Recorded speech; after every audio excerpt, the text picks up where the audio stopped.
Hello, প্রথমেই বলে রাখি ভিডিওটা অনেকটা লং হতে চলেছে। তোমরা জানো মামার বাড়িতে গোবিন্দ আসেন বছরে 2 বার।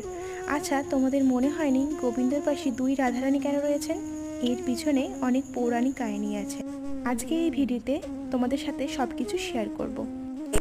ঘুম থেকে উঠে দেখি বুড়িরা ফুল তুলে নিয়ে এসেছে, কিন্তু জানো তো এবারে একটাও ফুল পায়নি।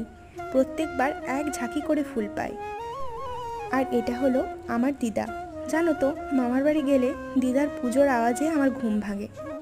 আর এই ছবিটা দেখছো, মোটামুটি 3-4 বছর আগে আমার দিদিরা করেছিল। আর ছোট ছবিটা দেখলে ওটা আমি করেছিলাম। কেমন হয়েছে জানিও তো। আর এটা হলো আমার মা। মা সকাল সকাল স্নান করে রেডি হয়ে যায়। আসলে মায়ের ওপর সমস্ত দায়িত্ব পড়ে। এই জায়গাটা দেখছো, এখানে গোবিন্দ আসেন। আর এখন যেটা দেখছো, পরে পুরো জায়গাটা ভর্তি হয়ে যায় প্রসাদের থালায়। আর এটা হলো আমার দিদি। ও দেখছি